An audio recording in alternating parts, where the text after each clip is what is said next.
Sur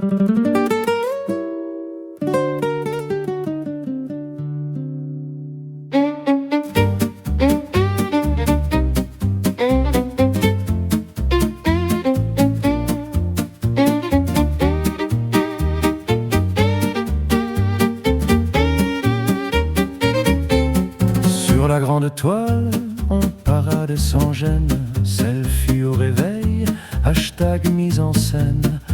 On like, on partage, on juge, on vocifère. Pour un chat qui miaule, 50 commentaires. On expose sa vie, on s'invente des drames. Un drapeau, une cause, l'homme devient femme en 500 caractères. C'est la grande pensée, mais devant l'écran, rien que des paumés. Ah, le grand bal des vanités, sous les pixels de la fausseté, où le bon sens fait ses valises, où les cons vous monopolisent.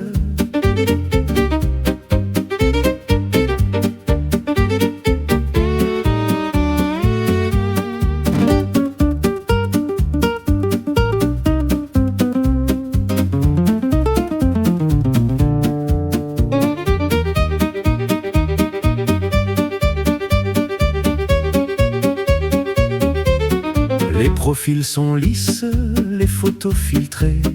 On s'invente une vie pour mieux s'admirer. Fini les échanges, adieu les regards. Ici Joséphine, en fait c'est Édouard. Devant les écrans, des cœurs isolés. Une génération lobotomisée. On croit découvrir quelques mots nouveaux. On clame que sphincter est un nom d'oiseau.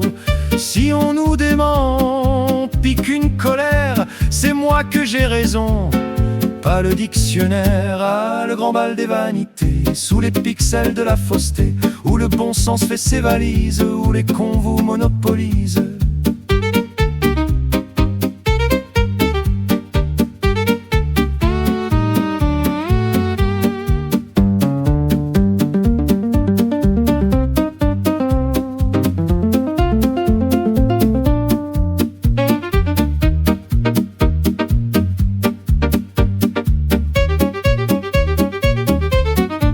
Maintenant le net est un grand bazar. Toutes les pratiques y sont bizarres. Tous les puceaux sont des cochons, femmes infidèles en toute saison. Et du plus petit au plus grand, tous les hommes sont des Don Juan. On y installe ses habitudes pour oublier la solitude.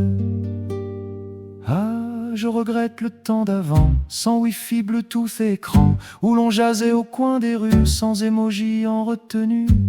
On ouvrait des bouquins, parfois même des dictionnaires. On se voyait, se revoyait, il fallait du temps pour se plaire. Ne craignez pas l'apocalypse, car elle est là déjà, elle gronde. Elle a commencé le jour où la toile a conquis le monde. C'est le grand bal des vanités, sous les pixels de la bêtise. Elle est là, la réalité, les réseaux nous monopolisent.